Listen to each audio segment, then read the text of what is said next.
अमीर तो अमीर बन गया, गरीबों का जो पालन पोषण है वो सरकार कर दिया राशन देके। ओबीसी शेड्यूल कास्ट और शेड्यूल ट्राइब्स जो हैं वो ऑलरेडी उनको इतने अच्छे रिबेट्स वगैरह मिलते हैं कि आम आदमी आपके और मेरे जैसा अगर आईआईटी के अंदर सीट भी लेना चाहे तो हमें 100% चाहिए होता है, और उनका एक भी अगर उत्तर सही हो जाए तो उनका सिलेक्शन हो जाता है। तो बच्चे कौन? हम मिडिल क्लास, हम देश को चलाते हैं, हम सबसे ज़्यादा टैक्स पेयर्स हैं। अगर आपके और मेरे जैसा बंदा एक्सपेरिमेंट नहीं करेगा तो इकोनॉमी रन नहीं होती है। हम लोग ब्रांडेड कपड़े या ब्रांडेड शूज़ या ब्रांडेड अपना स्पोर्ट्स वियर्स की तरफ नहीं जाते या स्पोर्ट गियर्स की तरफ नहीं जाते। अगर आपको और मेरे को अगर टेबल टेनिस का अगर 2-4 दिन के लिए शौक है तो हम ये कहते हैं कि चलो कोई बात नहीं, सस्ते सस्ता ले लो। लेकिन हमने 100 रुपए की वो चीज़ खरीदो तो सही, उससे इकोनॉमी चली तो सही। आज जब हम लोगों को जरूरत पड़ी तो सरकार ने हमारी आह तक नहीं सुनी। सरकार से हमें कोई नाराजगी नहीं है। सरकार पहले गरीब का देखे जो अपना डेली के बेसिस के ऊपर जाके काम करता है, रोटी खाता है, रोटी कमाता है।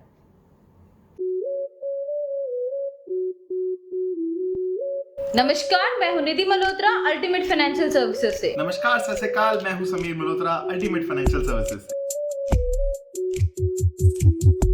और हम लाए हैं फाइनेंशियल सुर्खियां।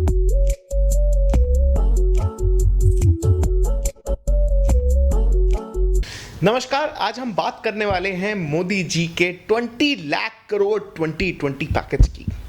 पहले तो ये पैकेज बना हेडलाइंस ऑफ ब्लैंक पेज, जिसकी जिम्मेवारी सौंपी गई सीतारमण जी को।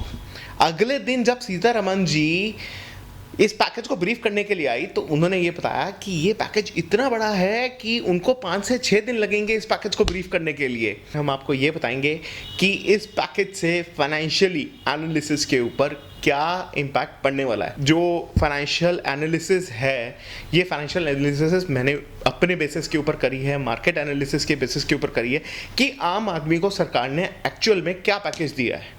और इस पैकेज को लेके या इस पैकेज के अनाउंसमेंट के बाद मेरे पास काफ़ी सारी क्वेरीज आ रही हैं कि सर हमारा एमएसएमई के अंदर रजिस्ट्रेशन हुआ हुआ है तो हमें एमएसएमई का लोन कैसे मिला हुआ है।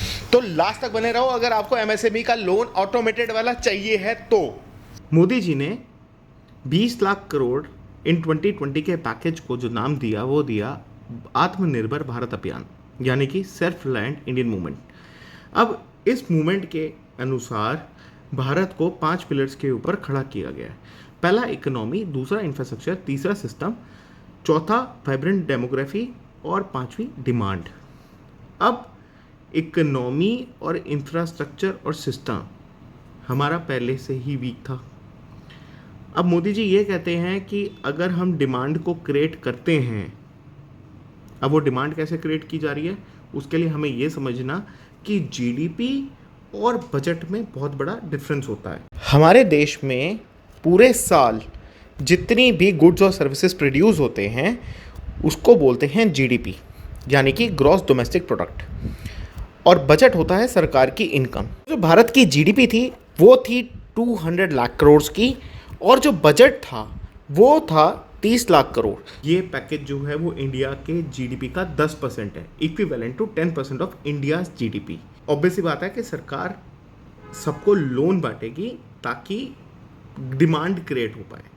और इकोनॉमी, इंफ्रास्ट्रक्चर और सिस्टम के अंदर ऑलरेडी ही काफ़ी सारे चेंजेस लाए जा रहे हैं जब से मोदी जी आए हैं। सबसे पहला चेंज क्या हुआ?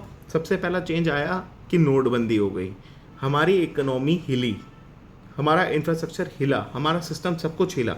फिर उसके बाद सबसे मेजर चेंज आया जीएसटी। अब आम आदमी के लिए सबसे पहले मार पड़ी नोटबंदी पे, पैसे का फ्लो पूरा बंद हो गया। फिर हम लोगों ने अपने आप को खड़े करने की कोशिश करी। फिर आता है हमारे पास जीएसटी। जीएसटी के अंदर भी हमारे पास इन कैश इनफ्लो जो था वो सारा का सारा स्टॉप हो गया था, की वजह से डिमांड जो थी मार्केट के अंदर वो ऑलरेडी कम थी और लॉकडाउन की वजह से सब कुछ पॉज हुआ है। तो अब वापस रीस्टार्ट करने के लिए गवर्नमेंट ने ये डिसाइड किया है कि वो अब बांटेगी लोन्स। अब हम देखते हैं कि लोन्स अगर बटेंगे तो कैसे बटेंगे। तो पहले दिन की पहली किस्त लेकर आई सीतारमण जी और उन्होंने सबसे बड़ी जो चेंज की घोषणा करी वो थी कि एमएसएमई के अंदर हुआ चेंज।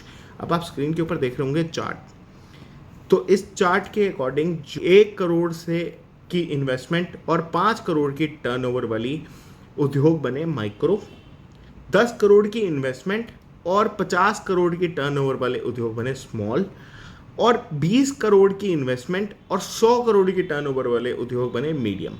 आगे चलते हुए सीतारमण जी ने बताया कि एमएसएमईज और बिजनेसेस को मिलेगी इमरजेंसी वर्किंग कैपिटल फैसिलिटी, जिसके अंदर ऑटोमेटेड लोन्स बांटे जाएंगे और उसके अंदर कुल जो लोन बांटे जाएंगे वो होंगे 3 लाख करोड़ के। आर्थिक संकट वाले उद्योगों को मिलेगा 20,000 करोड़ का लोन। जिन उद्योगों का काम अच्छा चल रहा है उनको मिलेंगे 50,000 करोड़ की इक्विटी। छोटी कंपनियों में ईपीएफ में कंपनी और कर्मचारियों का हिस्सा 12% होता था, जो कि घटाकर कर दिया गया है 10% का, जिससे सरकार के अनुसार 6,750 करोड़ की लिक्विडिटी जनरेट होगी। बिजली कंपनियों को 90,000 करोड़ का लोन मिलेगा। माइक्रो फाइनेंस इंस्टीट्यूट एनबीएफसीज और एचएफसी हाउसिंग फाइनेंस कंपनीज को 30,000 करोड़ तक की लिक्विडिटी स्कीम दी जाएगी ताकि वो छोटे छोटे लोन आगे बांट पाए, और इसी के साथ टीडीएस और टीसीएस के रेट्स में की कटौती। आगे चलते हुए सीतारमण जी ने बताया कि आरबीआई ने लिक्विडिटी पैकेज दिया है 8 लाख करोड़ का, जिसके तहत चलते पहला जो कदम उठाया गया वो उठाया गया कि रेपो रेट घटाकर 4.40% किया गया और रिवर्स रेपो रेट जो है वो घटाकर 4% का किया गया। इसके बाद आरबीआई की बैठक हुई थी। आरबीआई गवर्नर ने प्रेस कॉन्फ्रेंस के तहत रेपो रेट और रिवर्स रेपो रेट को फिर से घटाया था। तो आज की डेट में जो प्रेजेंट रेपो रेट और रिवर्स रेपो रेट चल रहा है, रेपो रेट चल रहा है 4% पे और रिवर्स रेपो रेट चल रहा है 3.35% पे। अब हम बात करते हैं रेपो रेट और रिवर्स रेपो रेट क्या होता है। रेपो रेट होता है जिस परसेंट पे बैंक आरबीआई से पैसे लेती है। रिवर्स रेपो रेट होता है जिस पे बैंक आरबीआई के पास पैसे जमा कराती है। अब आरबीआई ने ये जो रेट है, रेपो रेट और रिवर्स रेपो रेट दोनों घटा दिया है, तो इसका मतलब ये है कि बैंकों के पास ज़्यादा पैसा बचेगा तो बैंक मार्केट के अंदर ज़्यादा पैसा लगाएंगे। इसी के तहत आरबीआई ने अगला कदम उठाया सीआरआर मतलब कैश रिवर्स रेशियो के अंदर 100 बेसिस पॉइंट की कटौती की, और साथ में ही टीएलटीआरओ मतलब targeted long term repo operation tool का इस्तेमाल किया। अब targeted long term repo tool operation tool जो होता है वो सबसे पहले 2008 में यूरोपियन सेंट्रल बैंक ने 2008 के अंदर जब इकोनॉमिक रिसेशन आया था तो देश को आर्थिक संकट से बचाने के लिए इसका इस्तेमाल किया था। इसमें क्या होता है, इसके अंदर 1 से 3 साल के छोटे छोटे टर्म लोन्स दिए जाते हैं ऑक्शन के थ्रू। एनबीएफसीज बैंक्स और इसके अंदर सब पार्टिसिपेट कर सकते हैं। इस टीएलटीआरओ के तहत 1 लाख करोड़ का लोन बांटने की आशंका है। तो इसी तहत पहले दिन की घोषणा जो थी वो हुई 13,10,000 करोड़ की। दूसरे दिन यानी 14 मई को दूसरी किस्त आई, जिसके अंदर सरकार ने बहुत अच्छा फैसला लिया, one nation one ration card, जिसके तहत बीपीएल वाले लोगों को मिलेगी राहत क्योंकि वो अब कहीं से भी अपना राशन ले सकते हैं। न्यूनतम मजदूरी मिलेगी सभी मजदूरों को। पब्लिक प्राइवेट एसोसिएशन के तहत सरकार प्रोवाइड करेगी मजदूरों को सस्ते रेंट वाले घरों का 2 महीने और दिया जाएगा राशन। स्ट्रीट वेंडर्स को 10,000 तक का लोन दिया जाएगा, जिसके अंदर कुल खर्च आएगा 5,000 करोड़ का। किसानों को 2 महीने में मिला 86,600 करोड़ का लोन, और आगे भी लोन बांटा जाएगा सरकारी बैंकों और नाबार्ड के थ्रू। मिडिल क्लास के लिए जो कि 6 लाख से 18 लाख सालाना कमाते हैं उनको सब्सिडी प्रोवाइड की जाएगी हाउसिंग लोन्स के अंदर, जिसके अंदर कुल खर्च बताया गया 70,000 करोड़ का। आइए तो बात करते हैं तीसरे दिन की तीसरी किस्त की। सरकार ने सबसे बड़ा फैसला लिया, एसेंशियल अकोमोडिटी एक्ट 1955 में किया सबसे बड़ा चेंज।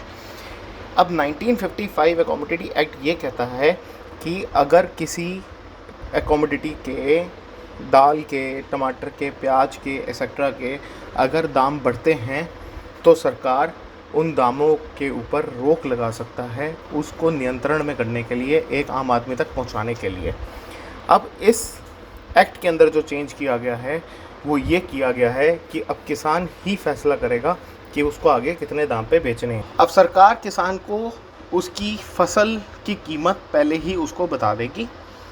जो आगे मेजर रिफॉर्म हुआ वो हुआ टॉप टू टोटल योजना, जिसके तहत मंडी इंफ्रास्ट्रक्चर में लगेंगे 1 lakh crore, small food and processing units में लगेंगे 10,000 करोड़, फिशरी इंफ्रास्ट्रक्चर के अंदर लगेंगे 20,000 करोड़, एनिमल्स की टीकाकरण 13,300 करोड़, एनिमल हस्बेंड्री डेवलपमेंट के अंदर लगेंगे 15,000 करोड़, हर्बल एग्रीकल्चर में लगेंगे 4,000 करोड़ और बीज की पालन पोषण के लिए लगेंगे 500 करोड़ और फ्रूट्स एंड वेजिटेबल की वेजिटेशन की सब्सिडरी के अंदर 500 करोड़ सरकार खर्च करेगी। इसी के चलते चौथी और पांचवी किस्त के अंदर ये बताया गया कि वाइबिलिटी गैप फंडिंग के अंदर 8,100 करोड़ लगेंगे और एडिशनल MGNREGA एलोकेशन में लगेंगे 40,400 करोड़। इसी तरीके से चौथी और पांचवी किस्त को बताते हुए सीतारमन जी ने डिजिटल एजुकेशन पर ज़्यादा जोर दिया था। 26 मार्च को प्रधानमंत्री जी ने 1,70,000 करोड़ और 22,000 करोड़ दिए प्रधानमंत्री गरीब आवास योजना के लिए। 13 मई को 5,94,000 की घोषणा हुई। 14 मई को 3,10,000 करोड़ की घोषणा हुई। 15 मई को 1,50,000 की घोषणा हुई। 16 मई को 81,000 की घोषणा हुई। 17 मई को 40,000 करोड़ की घोषणा हुई और RBI ने जो 8 लाख करोड़ के लिक्विडिटी इंजेक्ट करी थी उसको भी इसी पैकेज के अंदर इंक्लूड किया गया है। आइए तो अब एनालाइज करते हैं कि ये जो पैकेजेस थे इसका हमें क्या क्या फ़ायदा होने वाला है और क्या क्या नुकसान होने वाला है। तो सबसे पहला फैसला सरकार का जो था EPF के अंदर 12% की कटौती करके छोटी कंपनियों के अंदर 10% का करना। अगर EPF कम होता है तो वो गरीब बंदे की जेब में से ही पैसा गया है, वो लिक्विडिटी इंजेक्ट नहीं होगी जब तक वो पैसा उसको ना मिले। अब RBI ने रेपो रेट तो घटा दिए, रिवर्स रेपो रेट भी कब घटा दिए। अब इसका मतलब ये है कि बैंकों के पास मार्केट में लगाने के लिए होगा ज़्यादा पैसा। अब एनालाइज करने वाली ये बात है, अगर ये प्राइवेट सेक्टर के थ्रू अगर फंडिंग होती है तो इस फंडिंग को प्रॉपर्ली मॉनिटर किया जा सकता है, आम जनता तक पहुंचाया जा सकता है एक सिस्टमैटिक वे के अंदर। सरकार ने आम आदमी के लिए, यानी कि जो बंदा 6 से 18 लाख पर एनम कमाता है उसको तो कैटेगरी दे दीजिए आप मीडियम में हो। पहली बात, जो मिडिल क्लास होता है वो इतना पर साल का नहीं कमा पाता है, उससे कम ही कमा पाता है और उसके हाथ में लगा है तो आज की डेट में क्या लगा है, कहीं पे टैक्स रिलैक्सेशन नहीं हुई है। सिर्फ ये हुआ है कि अगर आप घर लेने जाते हो तो आपको सब्सिडी मिलती है और उसके ऊपर भी सरकार ने जो खर्च बताया है वो बताया है 70,000 करोड़ का। तो इसका जो पॉइंट है ये बेसलेस है एकदम, क्योंकि जो सब्सिडी है वो आज की डेट में वैसे भी सरकार के थ्रू मिलती है प्रधानमंत्री आवास योजना के तहत। अगला जो सरकार ने गिनवाया था वो ये गिनवाया था कि किसानों को 2 महीने में 86,600 करोड़ का लोन दिया गया। तो मेरा सवाल ये है कि अगर ये पैंडेमिक नहीं होता तो भी तो ये लोन बंटना ही था। तो अगर ये लोन बंटना था तो सरकार ने इस पैकेज के अंदर इसको क्यों कैलकुलेट किया है। एसेंशियल कमोडिटी एक्ट 1955 के अंदर अगर चोट पड़ेगी तो वो मिडिल क्लास को पड़ेगी। वो इस तरीके से पड़ेगी कि अगर प्याज टमाटर के दाम आज भी अगर बढ़ते हैं, अगर प्याज और टमाटर के दाम आज भी बढ़ते हैं तो वो फार्मर्स तक नहीं पहुंच पाते हैं। जो बीच में जो ट्रेडर्स होते हैं या बीच में जो एजेंट्स होते हैं हमेशा वो प्रॉफिट उनको जाता है। तो अगर आज की डेट के अंदर अगर ये कमोडिटी एक्ट अगर ख़त्म हो जाता है तो जहाँ पे प्याज टमाटर के दाम 100 200 रुपए जाते थे वहाँ पे ये 500 1000 रुपए किलो भी जा सकते हैं। उसके अंदर सरकार कुछ भी नहीं कर पाएगी। अमीर तो अमीर होता जा रहा है, गरीब का सहारा तो हमारी सरकार है ही। अब हम मिडिल क्लास वाले कहाँ जाएं? मिडिल क्लास के लिए एक सुविधा दी थी हमारी सरकार ने, जो कि है मोरेटोरियम। अब पता चल रहा है बैंकों में जाके कि जिन्होंने मोरेटोरियम अवेल किया हुआ है उन्हें बैंक आगे लोन नहीं दे रहा, और अगर उनका सिबिल 700 से कम है उनको भी बैंक लोन नहीं दे रहा। अब अगर मिडिल क्लास को अपना घर चलाना है और अगर उसने गलती से मोरेटोरियम जो आपने कहा था स्टार्टिंग में कि अवेल करवा लो, आपको 3 महीने की सुविधा मिलेगी, अगर उसने वो अवेल करवा लिया है तो आगे बैंक उसकी सहायता नहीं कर रहा है। अब वो बंदा जाए तो कहाँ जाए? ऑनलाइन क्वेश्चन है, middle class is still expecting package for them Will the middle class will also get a similar package which we have given to the agriculture sector and the farmers? Because this is a As and when we are coming up with the package, we are announcing.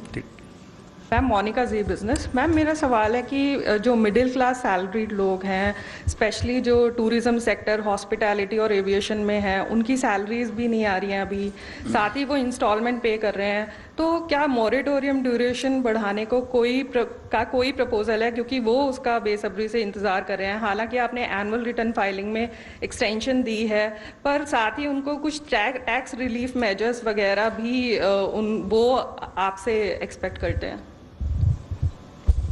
ठीक है, middle class के लिए कोई ना कोई सुविधाएं लाएं कि उनको 2 वक्त की रोटी नसीब हो, क्योंकि एक मिडिल क्लास एक लाइन में खड़े होकर राशन तो नहीं मांग सकता, ना ही वो अमीर की तरह घर बैठ के आराम से खा सकता है।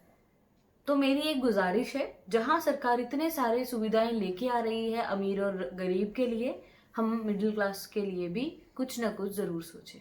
धन्यवाद।